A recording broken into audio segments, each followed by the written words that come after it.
started. Good morning, everyone. Welcome to our webinar on the 12 attitudes and responsibilities of mastery.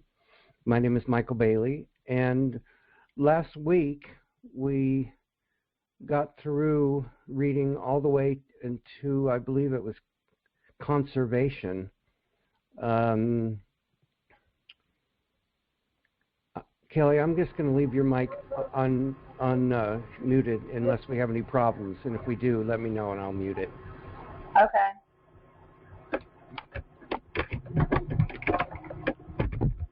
Okay, I'm just going to quickly read through some of this stuff real quick. Part of the process of spiritual integration of our higher selves for the expansion of our consciousness, also referred to as enlightenment, involves reprogramming the way we think. Our thoughts create our reality and both our internal and external life experiences. The 12 attitudes and responsibilities of mastery, when embodied and lived, will help to change our thought patterns, thoughts that we simply take for granted because they are part of our programming, our life experiences beginning before birth, and our unique perspective on our hologram, our external world. The changing of thought patterns actually changes the programming in our physical body and DNA. The 12 attitudes and responsibilities of mastery are crucial to understanding what kinds of choices lead to what kind of outcomes, and provide guidelines regarding choices that lead towards oneness and the freedom from limitation and separation, including financial freedom, associated with true personal mastery. Thank you for joining us every Monday at 1 p.m. Eastern for a more in-depth discussion of the 12 attitudes and responsibilities of mastery and how they can be utilized to create true joy, happiness, inner peace, and personal prosperity, both emotional and financial. Okay, now I'm going to skip here because we went over all this last week. So I'm going to skip to where we left off here, which was right here. We ended with kindness. So we're going to start today with conservation. And these are we read through the attitudes of mastery, and these are the responsibilities of mastery. Conservation.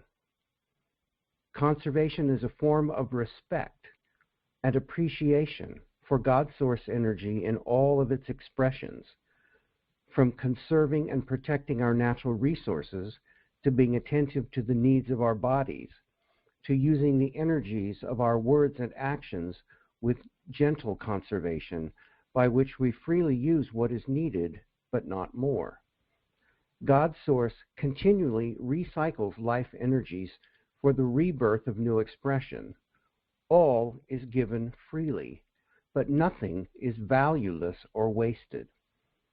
Conservation demonstrates that we have respect and appreciation for the gift of creative energy that God's source has provided to us. And as we learn to use this energy in all its forms with respect and clear intention, we will progressively fine-tune our ability to create what we desire, and in this process assist all other beings to do the same. There is truth in the old saying, waste not, want not.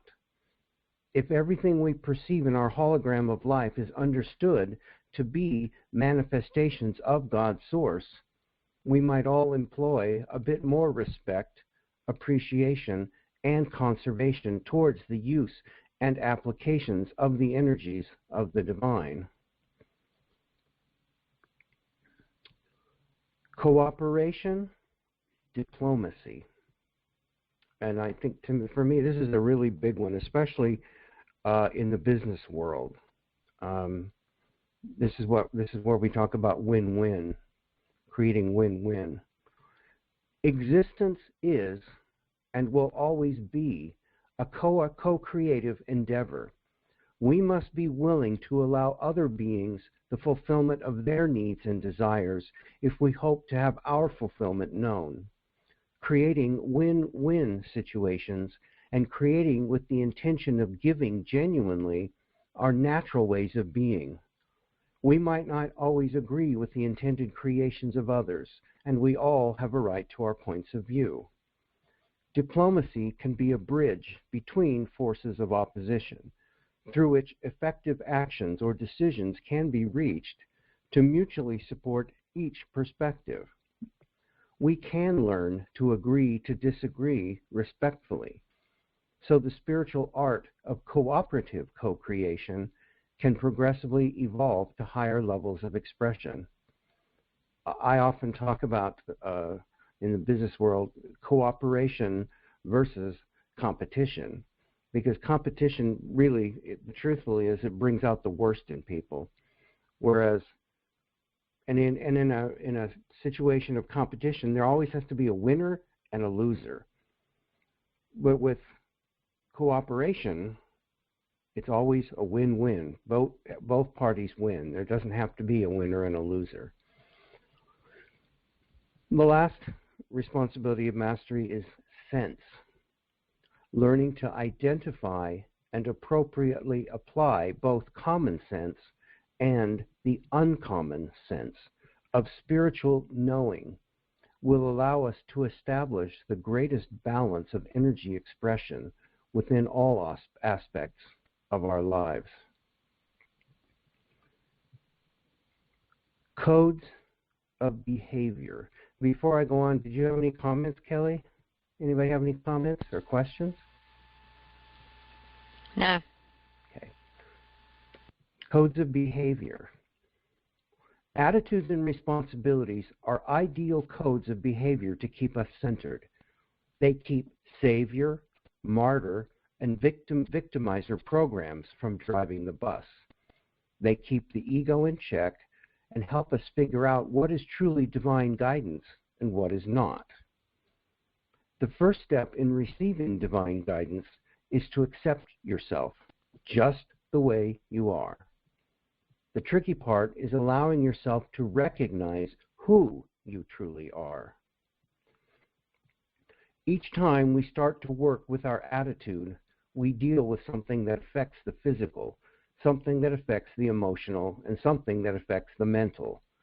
So you will always have the physical, emotional, and mental level to bring into harmony with each other.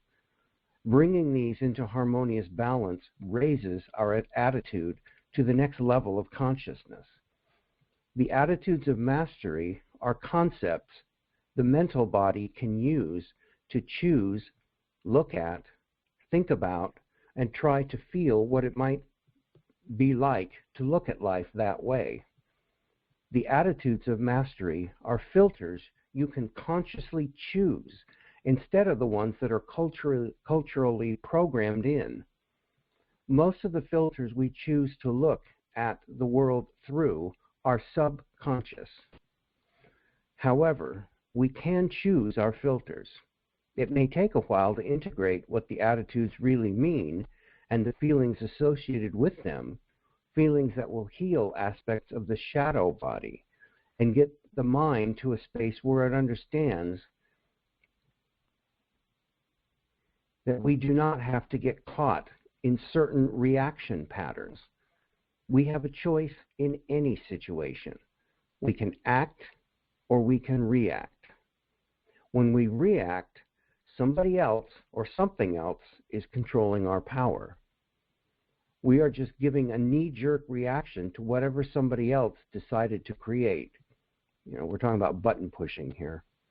Remember that your consciousness is the camera and you can change the filters. Beliefs are ideas. Ideas turn into sound patterns of electromagnetic light and sound when they are in the body.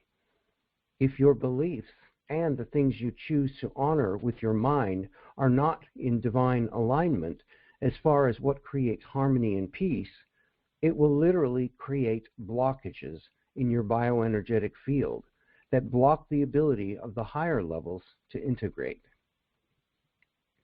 Most of us are looking at the world through our shadow, and we do not even know what is happening. We just feel it. That is where we get the fear feeling, the worry feelings, and the anger feelings. also where we get the days when we are absolutely manic. You are just wired. The frequencies are working. You feel good that day. Then you get the opposite, and you go into depression. All of these things are the play between the energies of the light and the shadow within each person. The shadow does not use any of these attitudes as filters. It uses fear, lack, and feels it has to take in order to survive, because it is afraid of not surviving at the core of its being. And what they're describing here is the fight or flight response. That's basically the shadow body. It was not an organic part of human beings. If we can learn to choose action and choose our filters and realize we had that choice in the first place, we can choose the 12 attitudes of mastery. This is where it begins.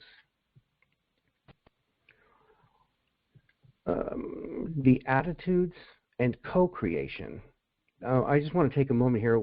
Co-creation, humans were created as an angelic race, as guardians for this planet. And literally, human beings have the power to create with the mind, literally telekinesis, telepathic, all that kind of stuff was normal for humans of the past, a million years ago. But we've lost these abilities. But they're part of our pattern. They can be restored. So when I talk about co-creation, we're co-creators with God, because God is something that we're all part of. Michael. So it's a co-creative act. Michael. Yes. Do you know any of the history? This is a little off, but just kind of curious, any history of how we lost that power? Yes, it's a long story. I think what I'm gonna do is, we actually come across this same subject a couple times as we move through this program as I've got it outlined. And at one point, I'll stop and I'll kind of I'll give a condensed version of it. It's a 500-page book, but it can be condensed into 20-minute explanation. So okay, thank you. I'll do that. Thank you. The conscious mind plays a role in whether we experience our hologram in freedom or in chains. Attitude is everything. Attitude can determine whether you are in a state of turmoil or nervous breakdown, or whether you're in a state of grace and peace and you walk around smiling anyway, no matter what is going on. It does not mean a false smile. It means if you are feeling yucky, let yourself feel yucky. But tell yourself, okay, I'm processing this. I will get rid of it. I'm not going to take it out on other people, but I honor myself enough to let me process it. I'm not going to force myself to smile when I know I do not feel that. It means not getting stuck in the feeling. When you get sick after a challenging day, you have to find very interesting ways to handle that. Watch your body curved around you, and you are crawling through your days going, ow. And one thing gets better and something else goes, you can get really, really grouchy. You can feel like you can get depressed or not. It is even harder when you have to live with somebody else, be it a child, a spouse, or a parent. When you're feeling lousy and ready to bite anything that walks by just because you want to throw the energy somewhere, and if they are feeling lousy too, you hold the energy breath until it explodes, or you throw it. There is a certain way you can start to look at it. You can choose to look at it differently. The attitudes are simple things you can take with you. You do not have to remember a billion different formulas of Merkaba mechanics. Merkaba mechanics have to do with light body, to make a shift in the ideas and the words you are telling yourself about a situation. I feel yucky. Okay, my body is purging. What is yucky anyway? What is disease? It means your body is trying to get itself back to health. If you look at disease as a bad thing that invades your body and causes you harm, and you are this poor little victim of disease, you are setting in motion something that will chemically suppress your own immune system so that reality becomes more and more true. When you find yourself having emotional, mental, or physical issues, if you tell yourself, my mental, emotional, or physical body is trying to rebalance itself back to its natural state of health, you are reaffirming that the natural state is health. You are looking at the dissonance as being simply a part of the body rebalancing itself. This completely changes the chemical reality of the word disease when it registers in your body. It helps to strengthen your immune system. There are certain thoughts that increase the body's production of endorphins, resulting in happy feelings of health and healing that actually strengthen the immune system. Scientists are starting to find this out. They are beginning to do research with using affirmations and thought ideas to see what they do chemically in the body. These are what we call LTR statements. This is linguistic template reprogramming, things like I am. Many times we feel powerless here on this planet. All of us are made to feel small. People are raised with belief systems that teach that you are small, insignificant. You are small, insignificant, and cannot make a difference, and that the individual does not mean anything. When we start to see what we are part of, we start to realize we can make a huge difference. If it were not for the people who paid attention to the work of the Guardian Alliance, these are the beings that brought forth this information, we would not have anyone here on this planet to anchor the frequencies needed for the Christos mission. If it were not for the information being brought back here, and if it were not for people like you that were listening to that information and felt the resonance within you, everyone would be activating their Metatronic Merkaba, which is a mutated version of the light body. We would all be descending into black hole fall and thinking we were ascending into Christ consciousness. We can really help ourselves by what we tell ourselves. This is about self-talk. Remember, we are big. Bigness is just another way of saying there is an expanded series of you some other place. You can choose in the moment to sense a little bit of the expanded you and play with the idea of you being here now, looking through the ideas that you have in your body, listening through the ears you have on the side of your face, and feeling with the hands that exist on the end of the arms. Why not? Only the way that you are thinking, only the way that you choose prevents that from being. There is no reason except your mental set, the way that you come to this question, and more importantly, the point from which you approach this as potential to be this thing called Big You. The Big You is reaching through your body for many reasons, some of which are very practical, immensely useful, and influential. Others are to remind itself what it felt like to have a relationship, to make love, to worry about money, or to choose between vegetarianism or the recognition that protein is not really so horrible. All sorts of reasons. And do you know what the key is? Fun. Fun is what a lot of us are working on. Sometimes we get so busy we forget fun. The spiritual journey a lot of us are going through is not always a lot of fun. But you will be surprised how much you can shift the way you feel about things just by playing with choice. Something to ponder. What are you feeling right now? Can you consciously shift your mind to focus on something fun? Allow yourself to play with choice and see how it feels in your body. Take a few moments and think about what is fun for you. What brings laughter into your life? What can you do that would bring a feeling of lightness into your hologram? What is the role of conscious creativity in your life? Can you consciously create fun in your life? How would you do that? And then these are some LTR, linguistic template reprogramming statements. I am whole now.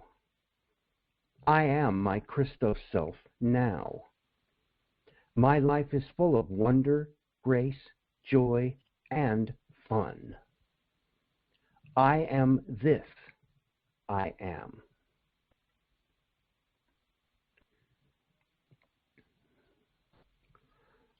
Any comments or questions? Okay. No, myself is just enjoying this. This is fun, Michael.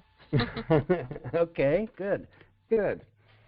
Developing spiritual mastery. Attitude is important. Your attitudes assist in developing spiritual mastery. The frequency you pull will guarantee you certain kinds of relationships with your external environment. Chaotic thinking attracts chaotic frequency patterns, separating yourself from source. When they say source, they're talking about God's source. They use the words interchangeably. Attitude will make or break you. The frequency is providing you with that way of perceiving your environment, your hologram.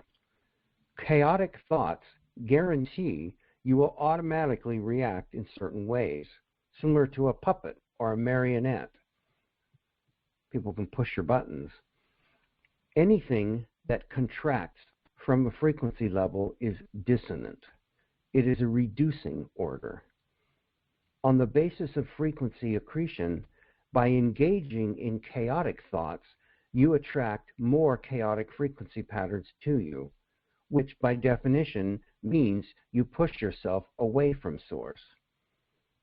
In the process of millions of years, you are actually pulling more apartheid into your shields without knowing it. Now, apartheid are like energy antenna they're part of your subtle energy body anatomy. So when it says the word apartheid, think of like little antennas that pick up, they're like receivers. Attitude and thought patterns embed in the DNA template and create chemical realities in the body that help you through stargates. Stargates are how you go through ascension, and they're not metal rings like you see on TV, or stop you from going. Making a choice for mastery. I should pause here for a minute. Almost all this material is taken, these are all pretty much quotes from live workshops that have been put into written form. So a lot of these are people, it's people talking, so it's how they talk, it's how it's written. The Christic truths speak eternal, regardless of who does or does not listen. What makes a master is someone making a choice to follow a path of Christic evolution. Masters do not come ready-made. It is a path taken by choice and moved along by hard work and adherence to Christic principles. We do not know of anyone who walks on water or turns water into wine. Most everybody here is a master's work in progress. Anyone can make the choice to become a master. It is the distorted programs inside of us that run that tired old I am not worthy program, which makes us think everyone else is more along than we are. It's a bunch of FA, meaning fallen angelic crap. Anyone at any time can take the path of mastery, just like any person on the path of mastery can take a descending path. Both options are but a simple choice away. Ethics, decency, and meaningful, down-to-earth spiritual responsibility need to be seen and experienced as a keynote of our respective personal and public spiritual endeavors. We either attempt to ignore our spiritual responsibilities or embrace them lovingly, regardless of the apparent influences of mindless criticism and maladroit spiritual personalities. And there's a whole host of them out there, channeling away. This is a part of the path of mastery. Mastery calls for people who respect themselves enough to demand the right to understand, and thereby express their willingness to accept the huge responsibility of becoming who they truly are in the final fulfillment of the most sacred mission, which for many has spanned 250 billion years. For those who have not committed to the ANR focus, it is never too late to jump on board. It is an activity for all, newcomers and oldcomers.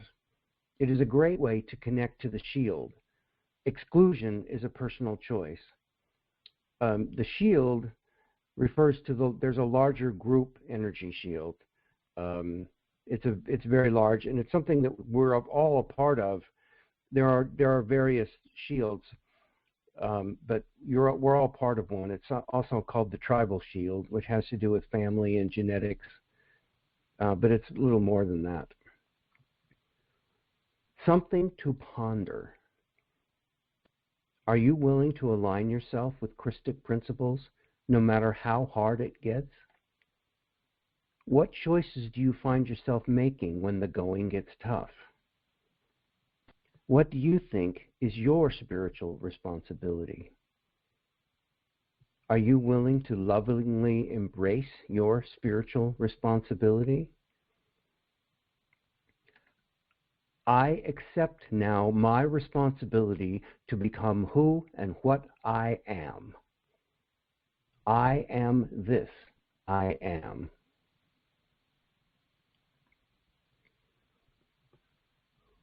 Kelly, how are we doing on time? I don't have my clock in front of me. It's 1:34. Okay, so we're fine. Okay. Arrogance and spiritual violation. There are times when we demand that others justify their existence and perspectives in precise accordance with our presently limited concepts and ideas pertaining to the nature of reality. We continue to project our own hidden and denied improprieties or inequities of integrity, clarity, and motivation upon others, blaming and accusing them of precisely the unsavory attitudes, actions, motivations, and behaviors that we ourselves are spewing into the external world. We fail to recognize what utter arrogance, spiritual violation of others, spiritual denial of ourselves, and absolute immaturity and ignorance that this type of demand of justification from others implies.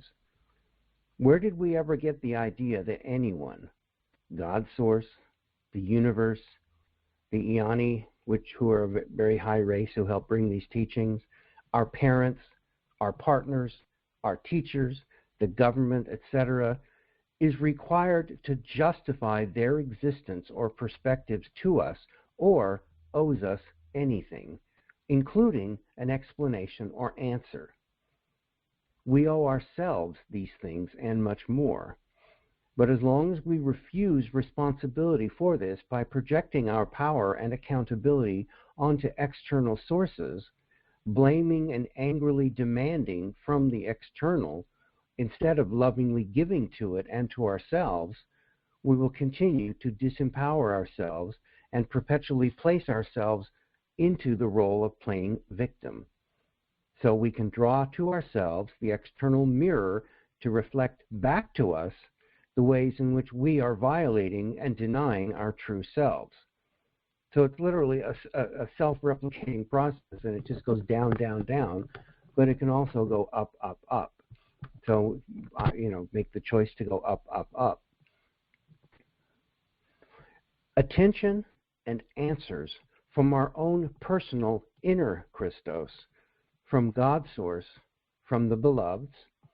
Beloveds is another term that they use to describe the guardian alliance, or their earthly representatives, and from everything in the universe are available if we appreciate that attention and answers are gifts, not entitlements we have a right to take for granted. If we repeatedly fail to recognize this fact and continue to spew demand, judgment, blame, and accusation of others into our world will progressively frustrate us by faithfully reflecting back the insensitivity, unkindness, unfairness, judgment, and lack of love we are spewing. Those of us who justify our inappropriate use of energy in this way can spew at God, the beloveds, their representatives, etc., until our hearts are content. But in this way, our hearts will never be content, for it is ourselves, not anyone else, whom we are hurting through such attitudes and actions. By such actions, we keep ourselves stuck in the victim-victimizer game. And as we get through a little more, I'm going to talk more about the victim-victimizer game.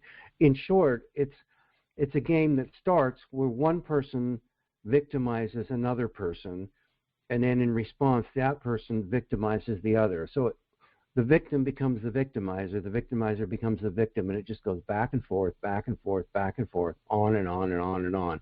And it's been going on this planet for literally millions of years.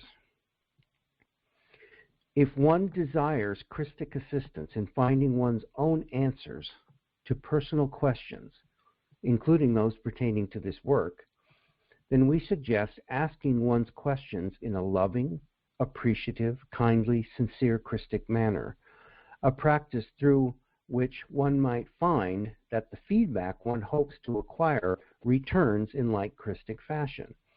Ask your question in a respectful way rather than a challenging one. The posture of, I asked a question, I deserve an answer, mode reeks of entitlement issues, victim-victimizer scenarios, and you will most probably get sent the 12 attitudes of responsibility in response to your question. That's what I do when somebody does that to me. And, I have people do that to me, so I do. That's exactly what I do. I send them the 12 attitudes and responsibilities of mastery. So that's exactly what I do.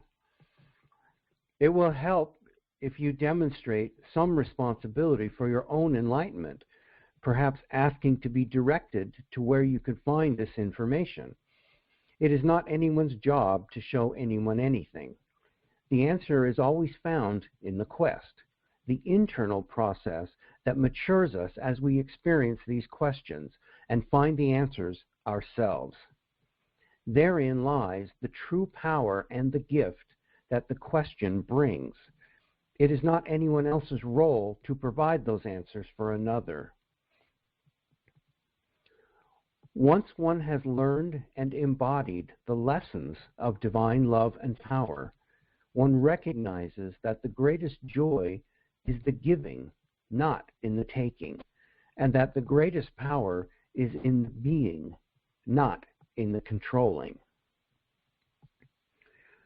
The Emerald Order teachings, which is what these are from, hold sacred the law of one. Judgment and elitism have no place. Some of these are issues that have come up in this particular group that this was written to. So that's why some of these issues are addressed, because they're particularly directed at somebody, but they're still very representative of issues that arise in our everyday lives. Something to ponder. When you want answers about something, do you do the bulk of the work in researching the answers?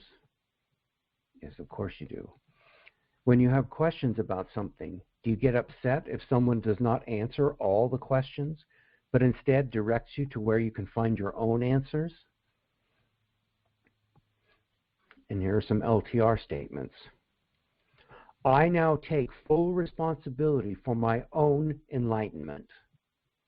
I am finding the answers to my questions now. I am divine love, power, wisdom, and knowledge. I am this. I am. Violation of spiritual integrity. We can stay focused on the most important task right now, and that is clearing our own template and healing the distortions that are there through diligence with techniques. Carrying our template right now is planetary service of the highest magnitude, because the more we clear, the more we can carry out with us, serving as hosts. Let me just pause here for a second and explain what that means. For many of us are here on this planet, and I know there's only 3 of us here listening, but other people will be listening to this too. But those who tend to be attracted to this work, there's a frequency that attracts you. There's a resonance. The beings that are here on this planet to be of service, just by being on this planet, we are actually anchoring a much higher frequency into the planet, a much higher frequency than has ever been here before. And that is how we are of service. Anything beyond that, to me, is like frosting on the cake. It took me a long time to realize that, but I'm here basically to be an anchor and a living, breathing, walking, talking example of Christic principles for others. And you know, if I'm able to do anything more, like share the A&Rs on a webinar, that's frosting on the cake, and that's wonderful, baby.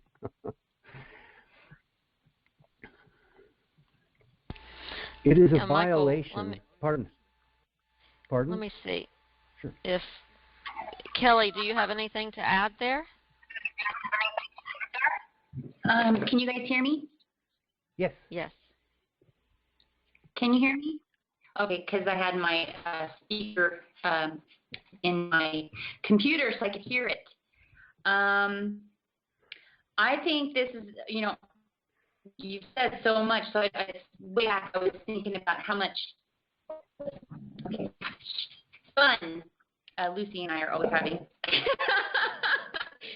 And get down. I'm going to put her outside for just a second. I mean, you just said something just now. Go outside. Go. Really connected with, and I've been up since 4:30 a.m. this morning, having so much fun, enjoying this very much. So thank you. You just said something like baby. You said something. Are we having fun yet, baby, or something like that? Didn't you, Michael? And I was thinking, oh, that's a good one. Yeah, you're always having fun, Kelly. That's the great thing. You're always having fun. So I notice things like that. Yeah, to an extent. Yeah, yeah, and I'll know when I'm not having fun, and then I'll most likely just stop doing it. Yeah, and I don't even really know what boredom is. I can't even think. I used to be bored easily, you know what I mean? You know what I mean? Well, when the last part of what we just talked about and everything, when I think about where I am in this space right now and know that I am vibrating on a higher frequency, what you said about we are really elevating up more than has ever been done before, and I truly believe that. I can feel that around me. I can feel that in me, and that's why a lesson like this, and just to kind of teach my brain, which has been, calcified for most of my life, and now it's become conscious again, really. uh, it's so wonderful to hear that, we really are, whether we can stay focused in this all the time or not, whether we can be having fun all the time, and we have to remind ourselves, have fun. Don't take it so serious. Have fun. Even in those times that we kind of forget and we're not being 100% pure to self, we're still making such a big impact. Absolutely. Remember that just by being here, you are, and by giving in the way that you guys give, you're being electrical transmitters. And so literally, we're like these massive broadcast powers of this very high frequency, broadcasting in 360 degrees in all directions, omnidirectional, to everyone around you. So your neighbors get those who you live near get the biggest dose of it, but everyone else, that you come in contact with throughout your day also is a receiver of it. And that is how we're of service. Sometimes it helps to remember that, because I know many times in the past I used to feel like, well, I feel like I should be doing something. And it's like when I go vertical, the answer comes to me, but you are doing something. And I was like, really? What am I doing? And it says, you're being there. You're being here now. Oh, yeah. That's lovely. Okay, I'll keep going a little bit here. I want to kind of get through the power of thought today.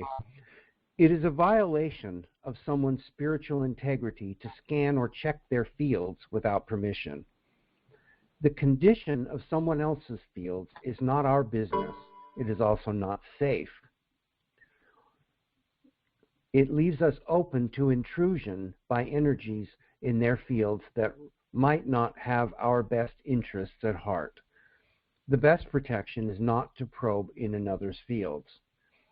It is psychic intrusion and a violation of someone's space. We should tend to our own gardens and stay focused on being the best holders of frequency we can be. Working every day with the attitudes and responsibilities of mastery will help us stabilize the incoming frequencies as we heal our own templates. The power of thought. The angelic mind looks at things differently. It recognizes that as a conscious being, it has a choice as to which ideas, it will represent. You have the responsibility for learning to observe your thoughts. Become mindful. Become aware of what is going on in your mind. No matter how awful your thoughts may be, if you allow them to move through you, they change into something else by the way you react to it, because you add energy to it. Your thoughts affect your DNA template.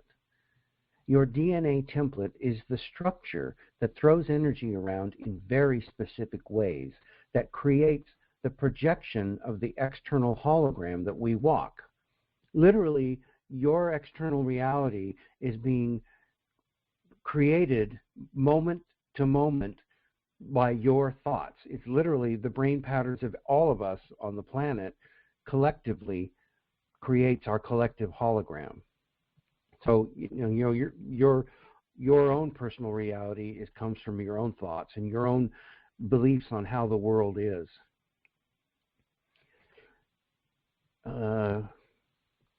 Every time you think, you create a scalar wave pattern, which is scalar wave is an infrasound pattern that sets a blueprint for manifestation.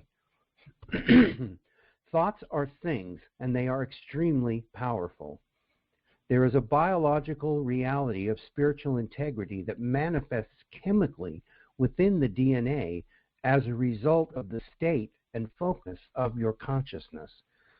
In the long run, your own biology will be your taskmaster, for passage through stargates requires a sufficient amount of chemically encoded spiritual integrity of consciousness.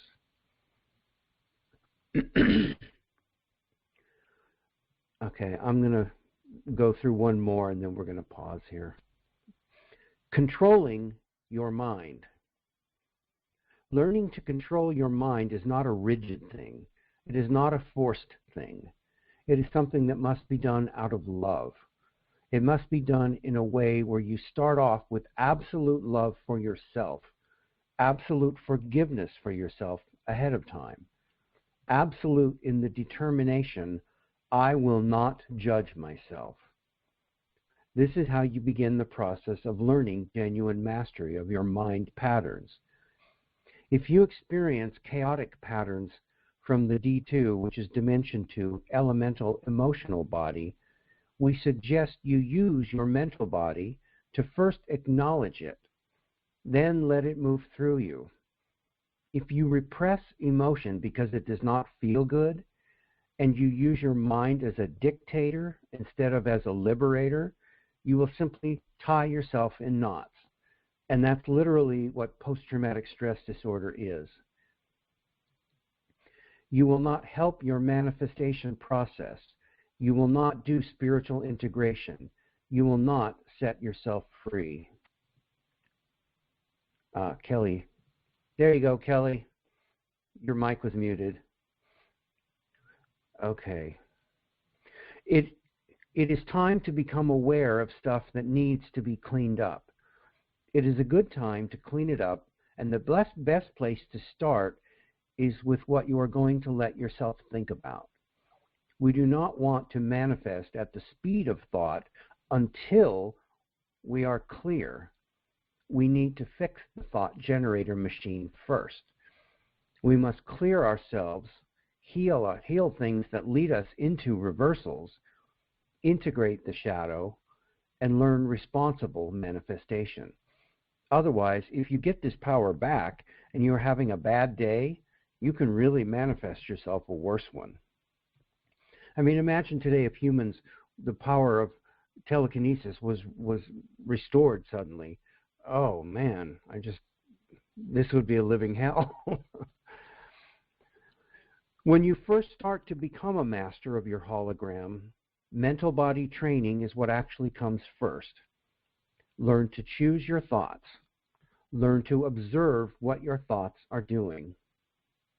You do this by becoming mindful, which means you take some time to be alone privately with no music on, no distractions, and simply close your eyes and say, all right, self, I'm just going to sit and observe. You learn to observe what is happening in the space in your head first, without sensory distraction. The best place to do it is in a dark room with a comfortable temperature where you do not have light distracting you. You do not have temperature variation distracting you. Iani protocol, and the Iani, remember the higher beings that brought some of this teachings. Iani protocol includes ownership, responsibility, and accountability of and for your words.